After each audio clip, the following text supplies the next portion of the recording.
நிலக்கடலை அல்வா செஞ்சிடலாம். அதில் உள்ள தோலை எடுத்துகிட்டு 100 கிராம் நிலக்கடலை 100 கிராம் துருவின தேங்காய், 1/2 கப்பு தண்ணி விட்டு நைஸாக அரைச்சிக்கோங்க. இப்போ அரைச்சாச்சு. கடாயில் 2 டேபிள் ஸ்பூன் நெய் விட்டு முந்திரி பருப்பாக வறுத்து எடுத்துக்கோங்க. இப்போ வறுத்தாச்சு. அதே கடாயில் அரைச்ச உளுதை போட்டு 5 நிமிஷமாக வதக்கிக்கோங்க. 2 டேபிள் ஸ்பூன் நெய் விட்டுக்கோங்க. நல்லா மிக்ஸ் பண்ணிக்கோங்க. ஏலக்காய் பொடி, 100 கிராம் நாட்டு சர்க்கரை போட்டு ஒரு 10 நிமிஷமாக கிளறிக்கோங்க. இந்த அல்வா கிண்டதுக்கு எனக்கு 1/2 மணி நேரம் ஆச்சு.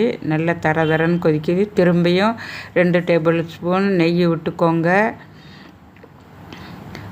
வறுத்த வெள்ளை எள்ளு 2 டேபிள் ஸ்பூன் போட்டுக்கோங்க.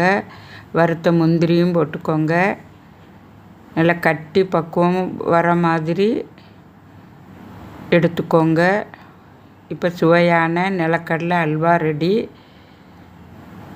வீடியோ பார்த்ததுக்கு நன்றி. வாழ்க வளமுடன்.